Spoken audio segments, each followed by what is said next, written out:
Der ÖPNV ist nicht wirklich sexy. Zu voll, zu unpünktlich, hohe Preise. Wie bringt man Bürger und Bürgerinnen dazu, das Auto lieber stehen zu lassen? Günstiger oder kostenlos wäre natürlich toll. Das wäre ein Traum, ja. Wenn man das attraktiver gestaltet, also kostenfrei auf der einen Seite, aber auch auf der anderen Seite das noch weiter ausbaut. Wäre für mich dann auf jeden Fall ein Anreiz, gerade in die Städte, Frankfurt, Darmstadt und so weiter, das Auto stehen zu lassen. Wie gratis ÖPNV geht, macht Luxemburg vor. Als erstes Land der Welt. Seit März 2020 braucht man hier kein Ticket mehr. Ich glaube schon, dass unser nationales Verkehrskonzept 2035, dass Deutschland sich das sehr gut anschauen kann. Max will wissen, gratis mit Bus und Bahn. Geht das auch bei uns? Heusenstamm im Rhein-Main-Gebiet. Christian Morario ist auf dem Weg zur Arbeit. Nur 4 Stationen. Für die Monatskarte zahle er aber 74 €. Ich würde mal sagen, ich verdiene nicht schlecht, aber mit 2 Kindern und als Alleinverdiener zurzeit ist das nicht gerade einfach alles. Gratis ÖPNV ein Traum, nicht nur für ihn. Da würde wahrscheinlich die Attraktivität noch mehr erhöhen, vom Auto wegzugehen. Ich sag mal, wir haben hohe Herausforderungen mit Öl und Gas und ganzen Preisen. Also von daher glaube ich auch unter ökologischen Gesichtspunkten ein absolut wichtiger Punkt, ja. Aktuell habe ich zum Glück noch ein Studententicket, deswegen ist es für mich noch relativ günstig. Ab 31.03. müsste ich dann eine Monatskarte kaufen, was relativ teuer ist. Und dadurch, dass ich daran gebunden bin, würde ich mich sehr freuen, wenn es kostenlos wäre. Zumal die finanzielle Belastung für diejenigen, die mit Bahn und Co. unterwegs sind, besonders hoch ist. Die Preise für Tickets im ÖPNV sind seit 2015 deutlich gestiegen. So verteuerten sich Bahnfahrten im Nahverkehr überdurchschnittlich um 19% und damit stärker als die Verbraucherpreise insgesamt. Die stiegen im gleichen Zeitraum um 16,2%. Im House of Logistic and Mobility beschäftigen sich Jürgen Schultheis und Kollegen mit der Zukunft der Mobilität. In der Wissenschaft sind sich die Experten einig. Die Gründe für den Gratis-ÖPNV liegen auf der Hand. Der Gratis-ÖPNV antwortet auf, ich nenne es mal, die soziale Frage. Sehr viele Menschen müssen heute sehr viel ihres Nettoeinkommens für die Miete ausgeben. Die Frage ist, was passiert, wenn ich im ÖPNV die Preise erhöhe? Punkt 2.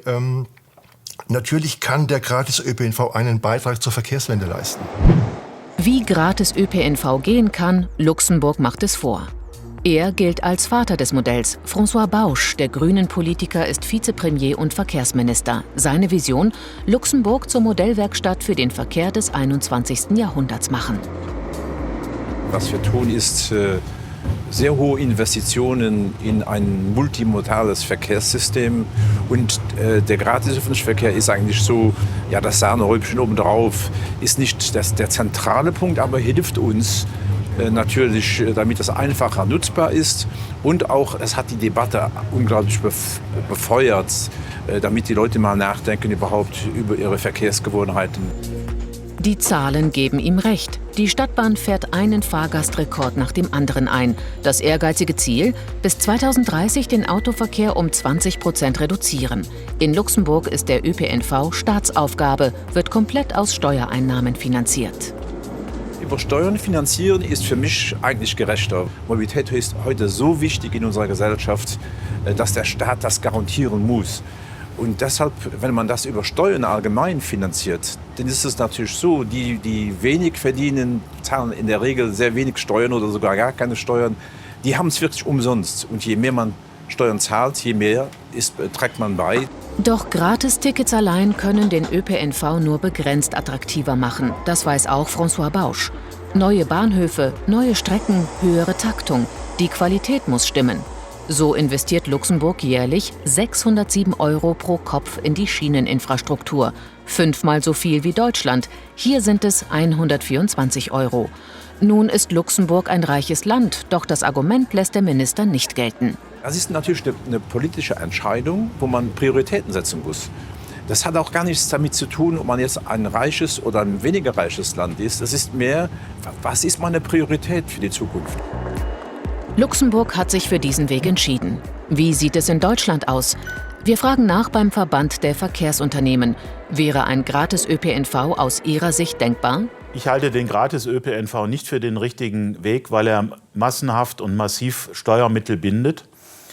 Und diese Steuermittel fehlen an anderer Stelle für den Ausbau des ÖPNV. Wirklich? Können wir einen Gratis-ÖPNV unter keinen Umständen finanzieren? Nicht unbedingt, denn da wären ja noch die ganzen Verkehrssubventionen, von Pendlerpauschale bis hin zu Diesel- und Dienstwagenvergünstigungen. Rechne ich alles zusammen, was der Staat nicht einnimmt, also worauf er verzichtet durch die Subvention, komme ich auf einen zweistelligen Milliardenbetrag, etwa 10 bis 12 Milliarden Euro, die dann natürlich für die Verkehrsverbünde, für den Nahverkehr eingesetzt werden können, um einen kostenlosen, einen Gratis-ÖPNV zu finanzieren. Und dann sind da noch die externen Kosten, die durch Verkehr entstehen. Klima- oder Gesundheitsschäden, die wir alle zahlen. In Deutschland 149 Milliarden Euro jährlich. Der größte Kostentreiber ist der Straßenverkehr. Und hier der Pkw-Verkehr. Autofahrer verursachen pro Kilometer mit rund 11 Cent mehr als 3-mal so hohe externe Kosten wie Bahn- oder Busfahrer. Die Europäische Union fordert schon seit vielen Jahren, diese Kosten mit einzubeziehen. Aber bringt gratis ÖPNV die Leute wirklich dazu, umzusteigen? Auch in Deutschland gibt es bereits Modellprojekte, zum Beispiel in Augsburg oder in Pfaffenhofen. Es gibt zwar nicht sehr viele Städte in Deutschland, die das Experiment gewagt haben, aber überall dort, wo der Gratis-ÖPNV in den Kommunen angeboten wird, sind die Passagierzahlen zum Teil um bis zu 50% und mehr gestiegen. Insofern ist die Abstimmung mit den Füßen eindeutig. Allerdings schon jetzt ist es zu Stoßzeiten voll in Bussen und Bahnen. Zusätzlich zum Gratis-ÖPNV braucht es mehr Fahrzeuge, mehr Raum wie Busspuren, eine höhere Taktung. Kostenloses Bus- und Bahnfahren reicht nicht aus, um die Zahl der Autos zu senken. Aber möglich ist es.